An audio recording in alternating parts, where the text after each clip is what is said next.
Have you ever watched someone sell and thought, how the hell do they make it look so easy? Where everything flows perfectly, the prospect's basically closing themselves, and the salesperson barely has to say a word. Well, I'm here to tell you, that's not luck, it's a system. This video is the only closing framework you'll ever need again. And honestly, once you start using it, it feels like cheating. So if your results are inconsistent, some calls go great, others fall apart, it's not random, it's because you're winging it without proper structure.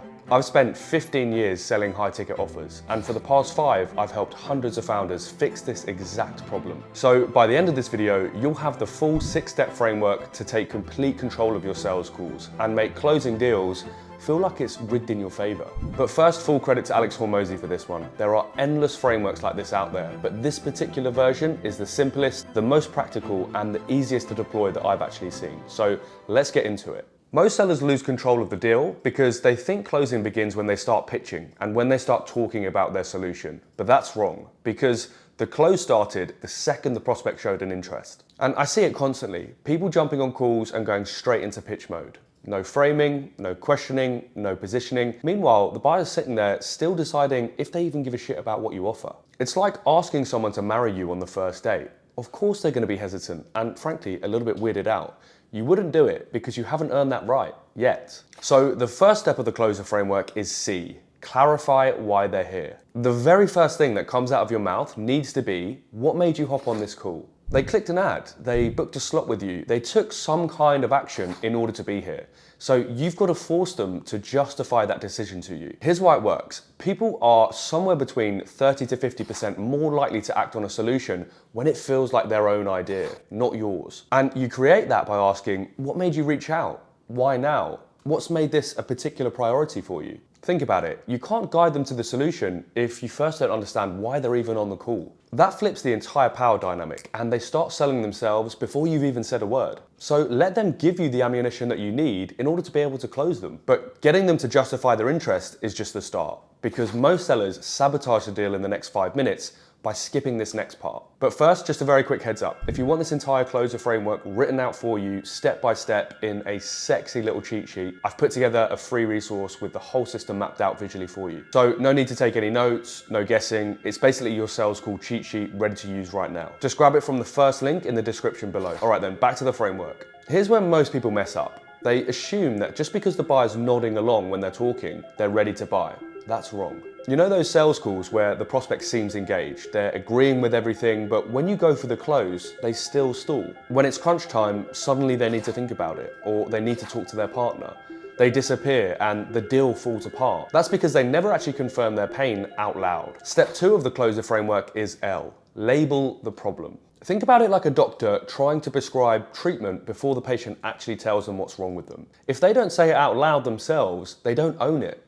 And if they don't own it, they won't ever commit to a solution. And once you know their why, you repeat back exactly what they told you. It's called perspective taking, and it shows that you understand their situation better than they can even explain it themselves. And the more validated someone feels, the more that they trust you. And people only buy from those that they trust. So what I'm hearing is then you want X, but you're stuck because of Y. Does that sound about right? The moment they confirm that pain out loud, they buy in emotionally. It's no longer surface level to them. They own the problem. And when they own the problem, they start chasing the solution. But here's the thing, just getting them to own the problem isn't enough. Most sellers still lose control of the sale because they skip this next step. They assume that just because the buyer's admitted the problem, that they're ready to buy. But buyers only act when they hit their highest point of motivation.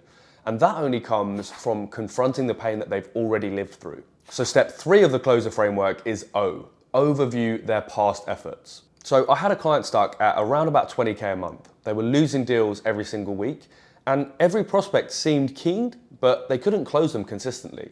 Why? Because there was no urgency. There was no reflection of past failures, and they never made the buyer confront the fact that what they've tried so far just hasn't worked. It's like if you imagine trying to help someone lose weight, but they refuse to ever look in the mirror. Until they confront where they're at, they've got no reason to change. So you ask simple, direct questions. What have you tried so far?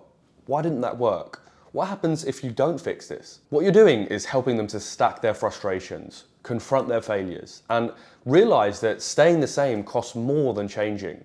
And once they see that, your solution becomes the obvious next step. But here is where 90% of salespeople blow it. They overwhelm buyers with features, technical details, and irrelevant explanations, thinking that more information equals more sales. But here's the truth. Buyers don't actually care about your product at all. They care about what life looks like after they buy. Step 4 of the closer framework is S. Sell the outcome, not the features. So a SaaS founder I worked with recently was doing exactly that. He was listing off about 47 different features on every single call, but his close rate was below 10%. So we switched the entire pitch to the outcome. You'll cut reporting time from 4 hours a week to 15 minutes. So same price, same features, different focus, and his close rate jumped to 28%. It's like if you imagine trying to sell a holiday by explaining how the plane engine works. No one buys the ticket for the mechanics. They buy it because they know that after the journey, they'll be sitting on a beach in Barbados with a cocktail. Remember, buyers don't want a gym membership. They want six-pack abs. Nobody has a burning desire to buy software. They want some kind of efficiency to get their time back. So you paint the picture of what life looks like after they buy, not how the thing works. Make them feel the destination before you ever mention the logistics. That's what moves the needle. But even when they're sold on the outcome, most buyers will still hesitate. And this is where salespeople lose control completely. They wait for objections to show up instead of just handling them head on. By the time the buyer voices the hesitation, the sale's already slipping away. Step 5 of the closer framework is E. Explain concerns. Literally, only yesterday, I watched a founder present for 20 minutes. Flawless pitch, great product, but the buyer was sat there quietly worrying about the budget the whole time. Then finally, towards the end of the call, the prospect said, "This sounds expensive." The founder fumbled, got defensive, and lost the frame completely. If he'd have called it out up front, he could have controlled the entire conversation. It's like seeing and smelling smoke and waiting for the fire alarm before actually doing anything about it. By then, it's way too late.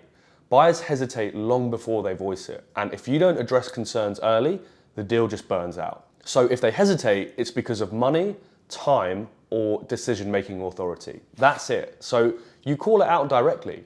Is it the price? Is it the timing? Or do you need to check with someone? Because when you bring it up first, you control the conversation. You're leading, you're not reacting. And high-status buyers respect that. But even after that, some buyers will still sit on the fence, and the best closers use the buyer's own words to get them over the finish line. Step 6 of the closer framework is R, reinforce and close. When the buyer hesitates at this stage, most salespeople panic. They start discounting or over-explaining. But the best closers don't ever sell anything.